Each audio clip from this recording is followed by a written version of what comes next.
ਜਿਵੇਂ ਉਹਨੇ ਨਾਨਕ ਸੰਗਤ ਮਾਰੀ। ਜਿਮ ਉਨ ਨਾਨਕ ਸੰਗਤ ਮਾਰੀ। ਨਾਦਰ ਸ਼ਾਹ ਹਿੰਦੁਸਤਾਨ ਦੇ ਵਿੱਚ ਲੁੱਟ ਮਚਾਉਣ ਤੋਂ ਬਾਅਦ ਆਪਣੇ ਦੇਸ਼ ਨੂੰ ਮੁੜਦਾ ਹੈ, ਪਰ ਦੇਸ਼ ਵਿੱਚ ਜਾਣ ਤੋਂ ਪਹਿਲਾਂ ਹੀ ਸਿੱਖ ਉਹਨੂੰ ਲੁੱਟ ਲੈਂਦੇ ਹਨ। ਲੁੱਟ ਮਚਾ ਕੇ ਆਪਣੇ ਆਪ ਨੂੰ ਲੁਟਾ ਕੇ ਨਾਦਰ ਸ਼ਾਹ ਸਿੱਖਾਂ ਬਾਰੇ ਜਾਣਕਾਰੀ ਲੈਂਦਾ ਹੈ ਜ਼ਕਰੀਆ ਖਾਨ ਦੇ ਕੋਲੋਂ। ਜ਼ਕਰੀਆ ਖਾਨ ਦੇ ਕੋਲ ਜਿੰਨੀ ਕੁ ਜਾਣਕਾਰੀ ਸੀ ਉਹਨੇ ਦਿੱਤੀ ਕਿ ਇਸ ਤਰੀਕੇ ਦੇ ਨਾਲ ਇਹ ਜੀਵਨ ਗੁਜ਼ਾਰਦੇ ਹਨ। ਲੂਣ ਦਾ ਇਹਨਾਂ ਨੂੰ ਪਤਾ ਕੋਈ ਨਹੀਂ, ਘਿਓ ਦਾ ਇਹਨਾਂ ਨੂੰ ਪਤਾ ਕੋਈ ਨਹੀਂ, ਸੁੱਕਾ ਮਿੱਸਾ ਜਿੱਦਾਂ ਦਾ ਮਿਲ ਜਾਵੇ ਇਹ ਪ੍ਰਮਾਤਮਾ ਦਾ ਸ਼ੁਕਰ ਕਰਕੇ ਖਾ ਲੈਂਦੇ ਹਨ। ਘੋੜਿਆਂ ਦੀ ਕਾਠੀਆਂ ਤੇ ਰਹਿੰਦੇ ਹਨ। ਗਰਮੀ ਦੀ ਰੁੱਤ ਹੋਵੇ, ਹਾੜ ਦੇ ਦਿਨ ਹੋਣ, ਪਾਣੀ ਨਾ ਵੀ ਮਿਲੇ ਤੇ ਜੀਵਨ ਬਤੀਤ ਕਰ ਲੈਂਦੇ ਹਨ। ਸਿਆਲ ਦੇ ਵਿੱਚ ਇਹਨਾਂ ਕੋਲ ਕੋਈ ਗਰਮ ਕੱਪੜਾ ਨਹੀਂ, ਕੋਈ ਰਜਾਈ ਨਹੀਂ, ਕੋਈ ਅੱਗ ਨਹੀਂ ਬਾਲਦੇ। ਇਸ ਤਰੀਕੇ ਦੇ ਨਾਲ ਹੀ ਇਹ ਜੀਵਨ ਨੂੰ ਗੁਜ਼ਾਰਦੇ ਹਨ।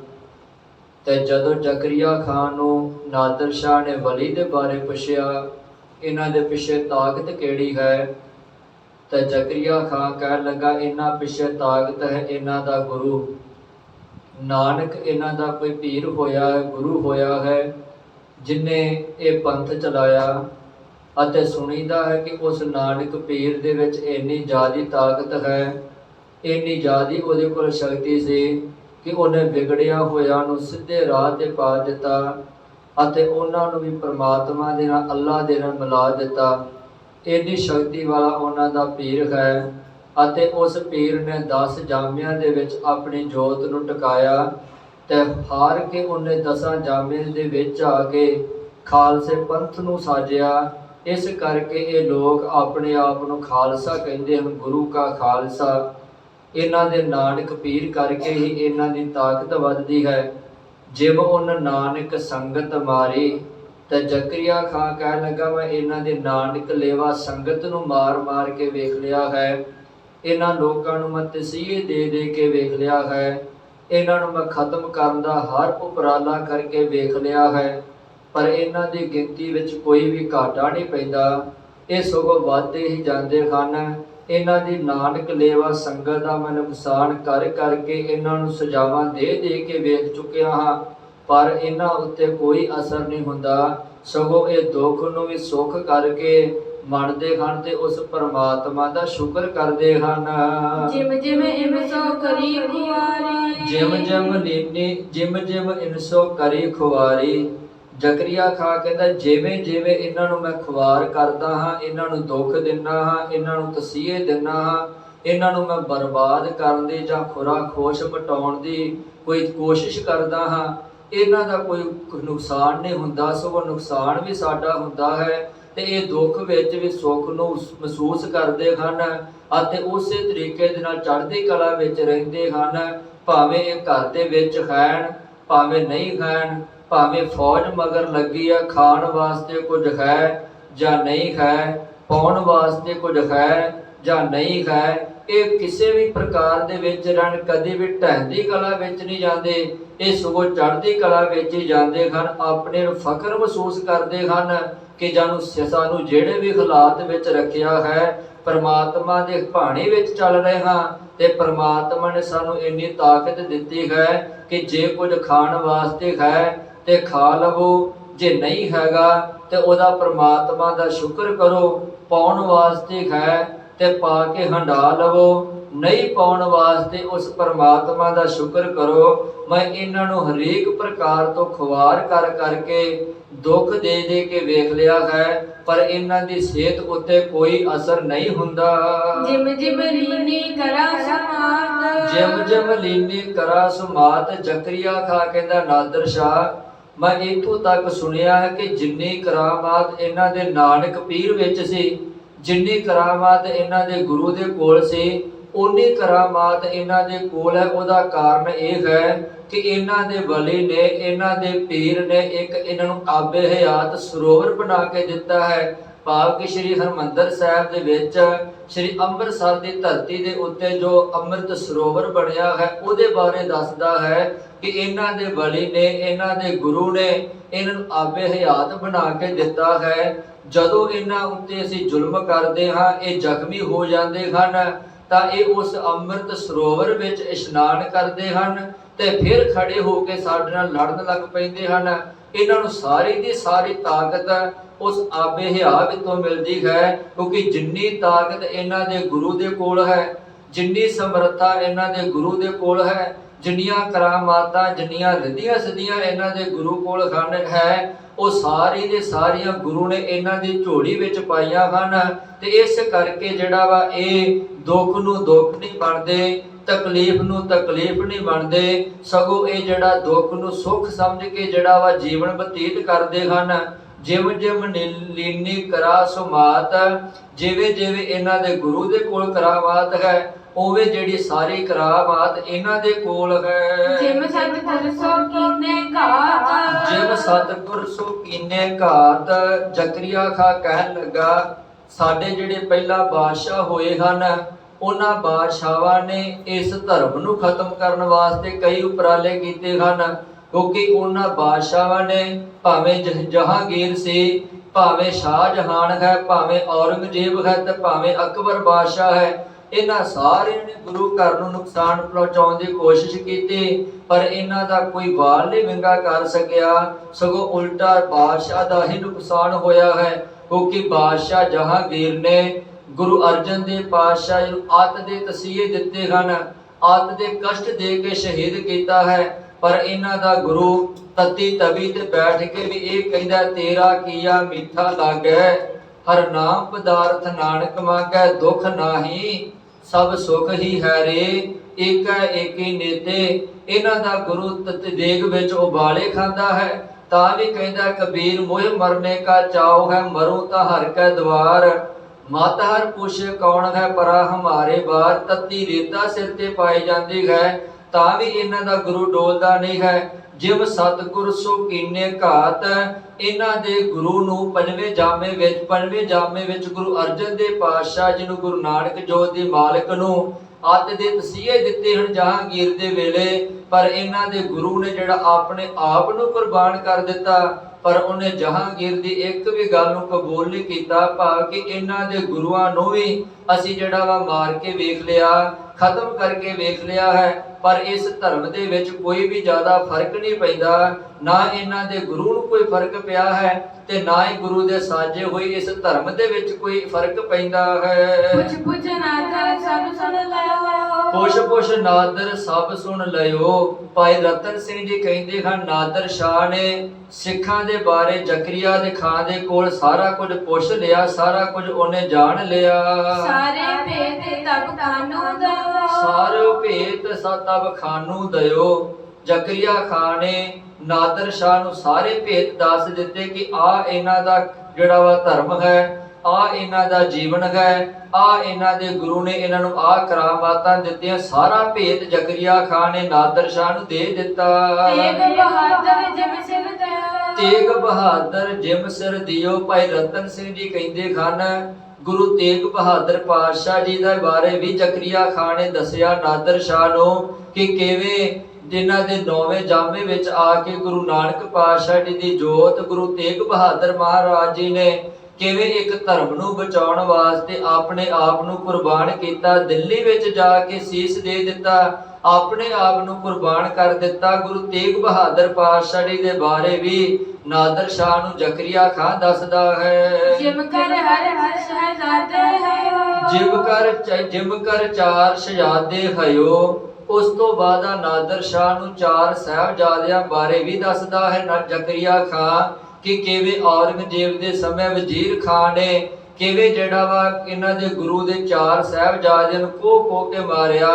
ਕਿਉਂਕਿ 2 ਵੱਡੇ ਸਾਹਿਬਜ਼ਾਦੇ ਬਾਬਾ ਅਜੀਤ ਸਿੰਘ ਜੀ, ਬਾਬਾ ਜੁਝਾਰ ਸਿੰਘ ਚਮਕੌਰ ਦੀ ਗੜੀ ਦੇ ਵਿੱਚ ਜੰਗ ਲੜਦਿਆਂ ਹੋਇਆ ਸ਼ਹੀਦ ਹੁੰਦੇ ਹਨ, ਤੇ 2 ਛੋਟੇ ਸਾਹਿਬਜ਼ਾਦੇ ਬਾਬਾ ਜ਼ੋਰਾਵਰ ਸਿੰਘ ਜੀ ਤੇ ਬਾਬਾ ਫਤਿਹ ਸਿੰਘ ਜੀ ਸਰਹੰਦ ਦੀਆਂ ਨੀਹਾਂ ਵਿੱਚ ਵਜ਼ੀਰ ਖਾਂ ਚੜਾ ਕੇ ਸ਼ਹੀਦ ਕਰਦਾ ਹੈ। ਜ਼ਕਰੀਆ ਖਾਂ ਇਹ ਵੀ ਦੱਸਦਾ ਹੈ ਕਿ ਕਿਵੇਂ ਇਹਨਾਂ ਦੇ ਗੁਰੂ ਦੇ ਪੁੱਤਰਾਂ ਨੂੰ ਜਿਹੜਾ ਵਾ ਸ਼ਹੀਦ ਕੀਤਾ, ਤਸੀਹੇ ਦਿੱਤੇ। ਨਾ ਇਹਨਾਂ ਦੇ ਪੁੱਤਰ ਗੁਰੂ ਦੇ ਪੁੱਤਰ ਡੋਲੇ ਹਨ, ਨਾ ਇਹਨਾਂ ਦਾ ਗੁਰੂ ਡੋਲਿਆ ਹੈ, ਤੇ ਨਾ ਹੀ ਹੁਣ ਇਹਨਾਂ ਦੇ ਜਿਹੜੇ ਪੰਥ ਦੇ ਸਿੱਖ ਜਿਹੜੇ ਹਨ, ਨਾ ਹੁਣ ਇਹ ਜਿਹੜਾ ਗੁਰੂ ਨੇ ਖਾਲਸਾ ਸਾਜਿਆ ਹੋਇਆ ਹੈ, ਇਹ ਡੋਲਦੇ ਹਨ।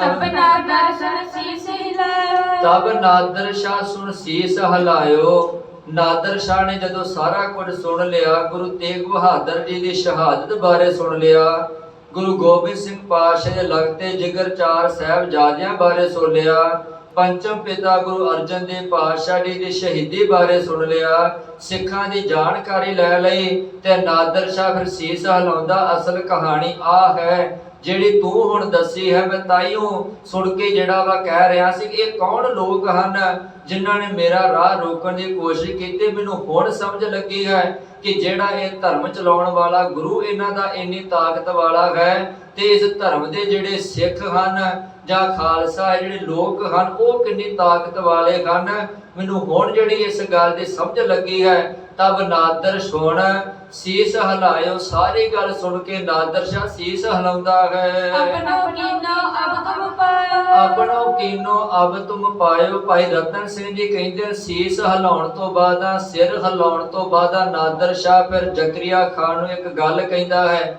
ਜ਼ਕਰੀਆ ਖਾਨ ਨੂੰ ਕਹਿੰਦਾ, ਨਾਦਰ ਸ਼ਾਹ ਕਹਿੰਦਾ ਜ਼ਕਰੀਆ ਖਾਨ ਨੂੰ, ਜ਼ਕਰੀਆ ਖਾਨ ਅਸਲ ਵਿੱਚ ਜੋ ਕੁਝ ਤੁਸੀਂ ਕੀਤਾ ਹੈ ਜਾਂ ਤੁਹਾਡੀ ਸਰਕਾਰ ਨੇ ਕੀਤਾ ਹੈ, ਅਸਲ ਵਿੱਚ ਤੁਹਾਨੂੰ ਭੁਗਤਣਾ ਹੀ ਪੈਣਾ ਹੈ, ਕਿਉਂਕਿ ਤੁਸੀਂ ਕੰਮ ਮਾੜੇ ਕੀਤੇ ਹਨ। ਇਹਨਾਂ ਦੇ ਗੁਰੂ ਨੇ ਜਿਹੜਾ ਇੱਕ ਧਰਮ ਨੂੰ ਬਚਾਉਣ ਵਾਸਤੇ ਕੁਰਬਾਨ ਹੋ ਗਿਆ, ਇਹਨਾਂ ਦੇ ਤੁਸੀਂ ਪੁੱਤਰਾਂ ਨੂੰ ਜਿਹੜਾ ਵਾ ਸ਼ਹੀਦ ਕੀਤਾ ਗਿਆ, ਤਸੀਹੇ ਦਿੱਤੇ ਹਨ। ਅਸਲ ਵਿੱਚ ਇਹ ਤੁਹਾਡੀਆਂ ਹੀ ਕਮਜ਼ੋਰੀਆਂ ਹਨ। ਤੁਸੀਂ ਜਿਹੜਾ ਵਾ ਕੰਮ ਮਾੜੇ ਕੀਤੇ ਹਨ, ਜਿਹਦੇ ਕਰਕੇ ਹੁਣ ਤੁਹਾਨੂੰ ਇਹ ਲੋਕ ਟਿਕਣ ਨਹੀਂ ਦਿੰਦੇ। ਤੁਹਾਨੂੰ ਜਿਹੜੀਆਂ ਰਾਤਾਂ ਦੀਆਂ ਨੀਂਦਾਂ ਤੁਹਾਡੀਆਂ ਹਰਾਮ ਕੀਤੀਆਂ ਹੋਈਆਂ ਹਨ, ਇਹ ਤੁਹਾਡੇ ਸਾਰੇ ਜਿਹੜੇ ਮਾੜੇ ਕੰਮਾਂ ਦਾ ਨਤੀਜਾ। ਕਿਉਂਕਿ ਬਾਣੀ ਵਿੱਚ ਇੱਕ ਬਚਨ ਆਉਂਦਾ ਹੈ, ਜਿਹਾ ਬੀਜੈ ਸੋ ਲੁਣੈ, ਕਰਮਾ ਸੰਦੜਾ ਖੇਤ। ਜਿਹੋ ਜੇ ਮਨੁੱਖ ਬੀਜ ਬੀਜੇਗਾ ਉਹੋ ਜੀ ਉਹਨੂੰ ਫਲ ਪ੍ਰਾਪਤ ਹੋਣਗੇ, ਫਸਲ ਪ੍ਰਾਪਤ ਹੋਵੇਗੀ। ਤੇ ਜਿਹੋ ਜੇ ਮਨੁੱਖ ਇਸ ਸਰੀਰ ਰੂਪੀ ਖੇਤ ਦੇ ਵਿੱਚ ਕਰਮਾਂ ਦਾ ਬੀਜ ਬੀਜੇਗਾ, ਉਹੋ ਜੇ ਉਹਨੂੰ ਕਰਮਾਂ ਦਾ ਫਲ ਜਿਹੜਾ ਵਾ ਇਸ ਸਰੀਰ ਰੂਪੀ ਖੇਤ ਵਿੱਚੋਂ ਪ੍ਰਗਟ ਪੈਦਾ ਹੋਣਗੇ। ਜ਼ਕਰੀਆ ਖਾਨ ਨੂੰ ਕਹਿੰਦਾ ਨਾਦਰ ਸ਼ਾਹ ਕਿ ਤੁਸੀਂ ਜਿਹੜਾ ਮਾੜੇ ਕੰਮ ਕੀਤੇ, ਜਿਹਦਾ ਕਰਕੇ ਤੁਹਾਨੂੰ ਹੁਣ ਫਲ ਭੁਗਤਣਾ ਪੈ ਰਿਹਾ ਹੈ। ਸੋ ਅਬ ਜੀਤੇ ਜਾਵੇ ਨਾਹੀ, ਸੋ ਅਬ ਜੀਤੇ ਜਾਵੇ ਨਾਹੀ। ਨਾਦਰ ਸ਼ਾਹ ਕਹਿੰਦਾ ਜ਼ਕਰੀਆ ਖਾਨ ਨੂੰ, ਜ਼ਕਰੀਆ ਖਾਨ ਇਹ ਭੁਲੇਖਾ ਕੱਢ ਦਵੋ ਕਿ ਤੁਸੀਂ ਇਹਨਾਂ ਨੂੰ ਕਦੀ ਜਿੱਤ ਸਕਦੇ ਜੇ। ਤੁਸੀਂ ਇਹਨਾਂ ਨੂੰ ਕਦੀ ਜਿੱਤ ਹੀ ਨਹੀਂ ਸਕਦੇ, ਕਿਉਂਕਿ ਜਿਹੜੀ ਕੌਮ ਨੂੰ, ਜਿਹੜੀ ਕੌਮ ਦਾ ਗੁਰੂ ਇੰਨੀ ਤਾਕਤ ਵਾਲਾ ਹੈ, ਕਰਾਮਾਤੀ ਹੈ, ਉਸ ਕੌਮ ਨੂੰ ਖਤਮ ਕਰਨਾ ਕੋਈ ਸੌਖੀ ਗੱਲ ਨਹੀਂ ਹੈ। ਤੁਸੀਂ ਭਾਵੇਂ ਸਾਰਾ ਜ਼ੋਰ ਲਾ ਲਵੋ, ਹਾਲਾਂਕਿ ਤੁਹਾਡੇ ਬਾਦਸ਼ਾਹਾਂ ਨੇ, ਤੁਹਾਡੇ ਜਿਹੜੇ ਲੋਕਾਂ ਨੇ ਜ਼ੋਰ ਲਾ ਵੇਖ ਲਿਆ ਹੈ, ਪਰ ਤੁਹਾਡਾ ਹੀ ਨੁਕਸਾਨ ਹੋਇਆ, ਤੁਹਾਨੂੰ ਹੀ ਹਾਰਾਂ ਮਿਲੀਆਂ ਹਨ। ਇਹਨਾਂ ਦਾ ਕੋਈ ਵੀ ਜਿਹੜਾ ਨੁਕਸਾਨ ਨਹੀਂ, ਕੋਈ ਇਹਨਾਂ ਨੂੰ ਫਰਕ ਨਹੀਂ ਪੈਂਦਾ। ਸੋ ਅਬ ਜੀਤਾ ਜਾਵੇ ਨਾਹੀ। ਇਹ ਆਪਣੇ ਮਨ ਵਿੱਚੋਂ ਖਿਆਲ ਕੱਢ ਦਵੋ, ਇਹ ਆਪਣੇ ਵਿੱਚੋਂ ਮਨ ਵਿੱਚੋਂ ਵਿਕਲਪ ਬਾਹਰ ਕੱਢ ਦੇਵੋ ਕਿ ਤੁਸੀਂ ਕਦੇ ਇਹਨਾਂ ਨੂੰ ਜਿੱਤ ਸਕਦੇ ਜੇ। ਇਹ ਕਦੇ ਵੀ ਜਿੱਤੇ ਨਹੀਂ ਜਾ ਸਕਦੇ। ਜਿਨਕੇ ਸਾਹਿਬ ਆਪ ਕਨਾਹੇ, ਜਿਨਕੇ ਸਾਹਿਬ ਆਪ ਪਨਾਏ। ਕਿਉਂਕਿ ਜਿਸ ਦਾ ਸਾਹਿਬ ਡਾਢਾ ਹੋਏ ਤਿਸ ਨੂੰ ਮਾਰ ਨਾ ਸਕੇ ਕੋਈ। ਜਿਹਦਾ ਮਾਲਕ ਹੀ ਏਡਾ ਡਾਢਾ ਹੈ, ਜਿਹੜੀ ਕੌਮ ਦਾ ਮਾਲਕ ਦਾ ਸਿਰ ਤੇ ਹੱਥ ਹੈ, ਉਸ ਕੌਮ ਨੂੰ ਫਿਰ ਕਿਵੇਂ ਕੋਈ ਖਤਮ ਕਰ ਸਕਦਾ ਹੈ। ਤੇ ਇਹਨਾਂ ਦਾ ਮਾਲਕ, ਇਹਨਾਂ ਦੀ ਜਿਹੜਾ ਵਲੀ ਹੈ, ਉਹਦੇ ਖੁਦ ਪਰਮਾਤਮਾ ਹੈ। ਕਿਉਂਕਿ ਖਾਲਸਾ ਪ੍ਰਗਟਿਓ ਖਾਲਸਾ ਪਰਮਾਤਮਾ ਕੀ ਮੌਜ, ਖਾਲਸਾ ਪਰਮਾਤਮਾ ਦੀ ਮੌਜ ਵਿੱਚ ਪ੍ਰਗਟ ਹੋਇਆ ਹੈ। ਇਸ ਕਰਕੇ ਮਨ ਦੇ ਵਿੱਚੋਂ ਇਹ ਵਹਿਮ ਦੂਰ ਕਰ ਦੇਵੋ, ਖਿਆਲ ਦੂਰ ਕਰ ਲਵੋ ਕਿ ਤੁਸੀਂ ਇਹਨਾਂ ਨੂੰ ਮਾਰ ਦਵੋਗੇ, ਖਤਮ ਕਰ ਦਵੋਗੇ। ਭਾਵੇਂ ਤੁਹਾਡੀਆਂ ਜਿੰਨੀਆਂ ਮਰਜ਼ੀ ਪੁਸ਼ਤਾਂ ਆ ਜਾਣ ਅੱਗੇ, ਭਾਵੇਂ ਤੁਹਾਡੀਆਂ ਲੰਘ ਗਈਆਂ ਹਨ, ਤੇ ਭਾਵੇਂ ਤੁਸੀਂ ਜ਼ੋਰ ਲਾ ਰਹੇ ਜੀ, ਤੇ ਭਾਵੇਂ ਆਉਣ ਵਾਲੀਆਂ ਕਈ ਪੁਸ਼ਤਾਂ ਤੁਹਾਡੀਆਂ ਜ਼ੋਰ ਲਾ ਲੈਣ, ਪਰ ਇਹਨਾਂ ਦਾ ਕਦੇ ਵੀ ਤੁਸੀਂ ਨੁਕਸਾਨ ਨਹੀਂ ਕਰ ਸਕਦੇ। ਇਹਨਾਂ ਨੂੰ ਤੁਸੀਂ ਕਦੇ ਵੀ ਜਿਹੜਾ ਮਾਰ ਨਹੀਂ ਸਕਦੇ। ਇਸ ਧਰਮ ਨੂੰ ਤੁਸੀਂ ਕਦੇ ਖਤਮ ਨਹੀਂ ਕਰ ਸਕਦੇ। ਜਿੰਨਾ ਤੁਸੀਂ ਖਤਮ ਕਰਨ ਦੀ ਕੋਸ਼ਿਸ਼ ਕਰੋਗੇ, ਉਨਾ ਜ਼ਿਆਦਾ ਇਹ ਵਧਦੇ ਰਹਿਣਗੇ। ਇਹਨਾਂ ਦਾ ਵਿਕਾਸ, ਇਹਨਾਂ ਦਾ ਹੁੰਦਾ ਹੀ ਜਾਵੇਗਾ, ਕਿਉਂਕਿ ਇਹਨਾਂ ਦੇ ਗੁਰੂ ਨੇ ਨੀਹਾਂ ਬੜੀਆਂ ਪੱਕੀਆਂ ਰੱਖੀਆਂ ਹਨ। ਤੇ ਪੱਕੀ ਨੀਂਹ ਹੋਵੇ, ਘਰ ਉੱਤੇ ਭਾਵੇਂ 5 ਮੰਜ਼ਲਾਂ ਦਾ ਛੱਤ ਲਿਆ ਜਾਵੇ, ਕਦੀ ਵੀ ਮਕਾਨ ਦਾ ਕੋਈ ਨੁਕਸਾਨ ਨਹੀਂ ਹੁੰਦਾ। ਤੇ ਗੁਰੂ ਨਾਨਕ ਪਾਤਸ਼ਾਹ ਜੀ ਨੇ ਏਡਾ ਪੱਕੀ ਨੀਂਹ ਰੱਖੀ ਹੈ ਕਿ ਇਸ ਮਕਾਨ ਨੂੰ ਜਿਹੜਾ ਇਸ ਧਰਮ ਨੂੰ ਕੋਈ ਡੇਗ ਹੀ ਨਹੀਂ ਸਕਦਾ, ਕਿਉਂਕਿ ਇਹ ਧਰਮ ਦਾ ਜਿਹੜਾ ਬਲੀ ਹੈ ਉਹ ਬਹੁਤ ਕਰਾਮਾਤੀ ਹੈ, ਬਹੁਤ ਤਾਕਤ ਵਾਲਾ ਹੈ। ਜਿਨਕੇ ਸਾਹਿਬ ਆਪ ਪਨਾਹੀ, ਜਿਨ੍ਹਾਂ ਦਾ ਰਾਖਾ ਆਪ ਮਾਲਕ ਹੈ, ਜਿਨ੍ਹਾਂ ਦੀ ਰਾਖੀ ਕਰਨ ਵਾਲਾ ਮਾਲਕ ਦਾ ਜਿਹਦੇ ਸਿਰ ਤੇ ਹੱਥ ਹੈ, ਉਹਨਾਂ ਦਾ ਕੋਈ ਨੁਕਸਾਨ ਨਹੀਂ ਕਰ ਸਕਦਾ। ਦੋਹਰਾ 1796 ਨਾਦਰ ਗਇਓ ਕੰਧਾਰ। 1796 ਨਾਦਰ ਗਇਓ ਕੰਧਾਰ। ਸੰਮਤ 1796 ਸੰਮਤ ਨੂੰ ਇਹ ਜਿਹੜਾ ਨਾਦਰ ਸ਼ਾਹ ਜ਼ਕਰੀਆ ਖਾਨ ਦੇ ਕੋਲੋਂ ਜਾਣਕਾਰੀ ਲੈਣ ਤੋਂ ਬਾਅਦ ਆਪਣੇ ਦੇਸ਼ ਕਾਬਲ ਕੰਧਾਰ ਨੂੰ ਤੁਰਦਾ ਹੈ। 1796 ਵਿੱਚੋਂ 57 ਕੱਢਾਂਗੇ ਤੇ 1739 ਵਿੱਚ, ਕਿਉਂਕਿ 1739 ਵਿੱਚ ਸ਼ੁਰੂ ਵਿੱਚ ਇਹ ਹਿੰਦੁਸਤਾਨ ਆ ਗਿਆ ਸੀ। ਕਈ ਮਹੀਨੇ ਇਹਨੇ ਲੁੱਟ ਮਚਾਈ, ਕਈ ਮਹੀਨੇ ਨੇ ਇੱਥੇ ਜਿਹੜਾ ਜੀਵਨ ਜਿਹੜਾ ਵਾ ਗੁਜ਼ਾਰਿਆ। ਤੇ 1739 ਦੇ ਅੰਤ ਦੇ ਵਿੱਚ ਇਹ ਵਾਪਸ ਜਾਂਦਾ ਹੈ ਤੇ ਜਾਂਦਿਆਂ ਹੋਇਆਂ ਸਿੱਖ ਇਹਨੂੰ ਜਿਹੜੇ ਲੁੱਟ ਲੈਂਦੇ ਹਨ। ਖਾਨ 1796 ਨਾਦਰ ਗਇਓ ਕੰਧਾਰ। ਸੰਮਤ 1796 ਵਿੱਚ ਇਹ ਜਿਹੜਾ ਨਾਦਰ ਸ਼ਾਹ ਸੀ ਆਪਣੇ ਦੇਸ਼ ਕਾਬਲ ਕੰਧਾਰ ਨੂੰ ਮੁੜ ਗਿਆ। ਖਾਨ ਬਹਾਦਰ ਖਿੱਚਤ ਵਹਿ ਧਰੀ ਸਿੰਘਨ ਫਿਰ ਮਾਰ। ਖਾਨ ਬਹਾਦਰ ਖਿਜ ਤਵੈ ਧਰੀ ਸਿੰਘਨ ਫਿਰ ਮਾਰ। ਖਾਨ ਬਹਾਦਰ ਜ਼ਕਰੀਆ ਖਾਨ ਨੂੰ ਜਿਹੜੇ ਨਾਦਰ ਸ਼ਾਹ ਨੇ ਬਚਨ ਕਹੇ, ਉਹ ਬਚਨ ਉਹਦੇ ਘਰ ਕਰਕੇ ਉਹਨੂੰ ਉਹ ਬਚਨ ਬੜੇ ਚੁਭੇ ਕਿ ਤੁਸੀਂ ਇਹਨਾਂ ਦਾ ਕਦੀ ਨੁਕਸਾਨ ਨਹੀਂ ਕਰ ਸਕਦੇ, ਕਦੀ ਇਹਨਾਂ ਨੂੰ ਮਾਰ ਨਹੀਂ ਸਕਦੇ, ਖਤਮ ਨਹੀਂ ਕਰ ਸਕਦੇ, ਭਾਵੇਂ ਜਿੰਨਾ ਮਰਜ਼ੀ ਜ਼ੋਰ ਲਾ ਲਵੋ। ਇਸ ਚੀਜ਼ ਦੀ ਇਹਨੂੰ ਬੜੀ ਨਮੋਸ਼ੀ ਹੋਈ, ਬੜਾ ਇਹ ਸ਼ਰਮਿੰਦਾ ਹੋਇਆ, ਜਿਹਦੇ ਕਰਕੇ ਇਹਨੇ ਫਿਰ ਸਿੱਖਾਂ ਨੂੰ ਮਾਰਨ ਵਾਸਤੇ ਪ੍ਰਣ ਕਰ ਲਿਆ ਕਿ ਜੇ ਇਹ ਗੱਲ ਹੈ ਤਾਂ ਮੈਂ ਜਿਹੜਾ ਵਾ ਇਹਨਾਂ ਸਿੱਖਾਂ ਨੂੰ ਮਾਰ ਕੇ ਵਿਖਾਵਾਂਗਾ, ਖਤਮ ਕਰਕੇ ਵਿਖਾਵਾਂਗਾ। ਨਾਦਰ ਸ਼ਾਹ ਦੇ ਕਹੇ ਹੋਏ ਬਚਨ ਮੈਂ ਝੂਠੇ ਪਾ ਦਵਾਂਗਾ। ਚੌਪਈ ਮਾਰਤ ਮਾਰਤ ਸੋ ਮਰ ਗਇਓ। ਮਾਰਤ ਮਾਰਤ ਸੋ ਮਰ ਗਇਓ। ਭਾਈ ਰਤਨ ਸਿੰਘ ਜੀ ਭੰਗੂ ਕਹਿੰਦੇ ਹਨ ਇਹਨੇ ਜਿਹੜਾ ਸਿੱਖਾਂ ਨੂੰ ਮਾਰਦਾ ਖਤਮ ਕਰਦਾ ਇੱਕ ਦਿਨ ਆਪ ਹੀ ਖਤਮ ਹੋ ਗਿਆ, ਪਰ ਸਿੱਖਾਂ ਨੂੰ ਇਹ ਖਤਮ ਨਾ ਕਰ ਪਾਇਆ, ਕਿਉਂਕਿ 1726 ਈਸਵੀ ਦੇ ਵਿੱਚ ਇਹ ਲਾਹੌਰ ਦਾ ਗਵਰਨਰ ਨਵਾਬ ਬਣਿਆ। 1739 ਵਿੱਚ ਇਹ ਨਾਦਰ ਸ਼ਾਹ ਦੇ ਅਧੀਨ ਹੋ ਗਿਆ ਤੇ 1739 ਤੋਂ ਲੈ ਕੇ ਇਹਨੇ ਫਿਰ 1745 ਤੱਕ ਸਿੱਖਾਂ ਦਾ ਉਹ ਇਹਨੇ ਜਿਹੜਾ ਵਾ ਨੁਕਸਾਨ ਕੀਤਾ। ਸਿੱਖਾਂ ਨੂੰ ਸ਼ਹੀਦ ਕਰਨ ਵਾਸਤੇ, ਤਸੀਹੇ ਦੇਣ ਵਾਸਤੇ ਬਹੁਤ ਉਪਰਾਲੇ ਕੀਤੇ, ਪਰ ਹਾਰ ਕੇ 1745 ਈਸਵੀ ਦੇ ਵਿੱਚ ਇਹ ਜਿਹੜਾ ਵਾ ਨਰਕਾਂ ਭਰੀ ਮੌਤ ਨੂੰ ਜਿਹੜਾ ਸਹਿੜਦਾ ਹੋਇਆ ਅੰਤ ਨੂੰ ਇਹ ਆਪ ਮਰ ਗਿਆ। ਪਰ ਸਿੱਖਾਂ ਦਾ ਇਹ ਕੋਈ ਵੀ ਨੁਕਸਾਨ ਨਹੀਂ ਕਰ ਪਾਇਆ, ਸਿੱਖ ਧਰਮ ਨੂੰ ਕਦੇ ਵੀ ਖਤਮ ਨਹੀਂ ਕਰ ਪਾਇਆ। ਤਿਨਕੋ ਕਰਨੇ ਜੋ ਕੁਛ ਹੈ, ਤਿਨਕੋ ਕਰਨੇ ਜੋ ਕੁਛ ਰਹਿਓ, ਅਤੇ ਜੋ ਕੁਝ ਇਹ ਕਰ ਸਕਦਾ ਸੀ ਇਹਨੇ ਕੀਤਾ। ਜਿੰਨੀ ਇਹਦੇ ਕੋਲ ਤਾਕਤ ਸੀ ਇਹਨੇ ਪੂਰੀ ਲਾ ਲਈ, ਪਰ ਸਿੱਖਾਂ ਦਾ, ਖਾਲਸੇ ਦਾ ਇਹ ਕੁਝ ਵੀ ਵਿਗਾੜ ਨਹੀਂ ਸਕਿਆ। ਜੋ ਸੁਣਿਓ ਸੋ ਦੇਉ ਆਖ। ਜੋ ਸੁਣਿਓ ਸੋ ਦੇਉ ਆਖ। ਭਾਈ ਰਤਨ ਸਿੰਘ ਜੀ ਕਹਿੰਦੇ ਜੋ ਕੁਝ ਮੈਂ ਆਪਣੇ ਵੱਡੇ ਵਡੇਰਿਆਂ ਤੋਂ ਸੁਣਿਆ ਹੈ ਉਹ ਕੁਝ ਜਿਹੜਾ ਆਖ ਰਿਹਾ ਹਾਂ। ਪੁਰਖ ਪੁਰਾਤਨ ਜਮ ਗਏ ਭਾਖ। ਪੁਰਖ ਪੁਰਾਤਨ ਜਿਮ ਗਏ ਭਾਖ। ਪੁਰਾਤਨ ਪੁਰਖ ਵੱਡੇ ਵਡੇਰੇ ਜਿਹੜੇ ਹਨ ਉਹਨਾਂ ਨੇ ਜਿਵੇਂ ਮੈਨੂੰ ਆਖਿਆ, ਜਿਵੇਂ ਮੈਨੂੰ ਦੱਸਿਆ, ਭਾਖ ਤੋਂ ਭਾਵ ਕੀ ਆਖਿਆ, ਜਿਵੇਂ ਉਹਨਾਂ ਬੋਲ ਕੇ ਦੱਸਿਆ ਉਸੇ ਤਰੀਕੇ ਦੇ ਨਾਲ ਮੈਂ ਇਹ ਪ੍ਰਸੰਗ ਨੂੰ ਇਸ ਗ੍ਰੰਥ ਦੇ ਵਿੱਚ ਲਿਖ ਦਿੱਤਾ। ਉਸੇ ਤਰੀਕੇ ਨਾਲ ਮੈਂ ਇਸ ਗ੍ਰੰਥ ਦੇ ਵਿੱਚ ਦਰਜ ਕਰ ਦਿੱਤਾ। ਅਗਲੇਰੇ ਪ੍ਰਸੰਗ ਨੂੰ ਭਾਈ ਰਤਨ ਸਿੰਘ ਜੀ ਭੰਗੂ ਕਿਵੇਂ ਕਲਮਬੰਦ ਕਰਦੇ ਹਨ ਉਹ ਵਿਚਾਰ ਆਪਾਂ ਕੱਲ ਦੇ ਦੀਵਾਨਾਂ 'ਚ ਕਰਾਂਗੇ। ਇੰਨੀਆਂ ਬੇਨਤੀਆਂ ਪ੍ਰਵਾਨ ਕਰਨੀਆਂ। ਗੁਰੂ ਅਤੇ ਸੰਗਤ ਬਖਸ਼ਣਹਾਰ ਹੈ। ਵਾਹਿਗੁਰੂ ਜੀ ਕਾ ਖਾਲਸਾ, ਵਾਹਿਗੁਰੂ ਜੀ ਕੀ ਫਤਿਹ। ਵਿਸਰਨਾ ਹੀ ਦਾਤਾਰ, ਵਿਸਰਨਾ ਹੀ ਦਾਤਾਰ।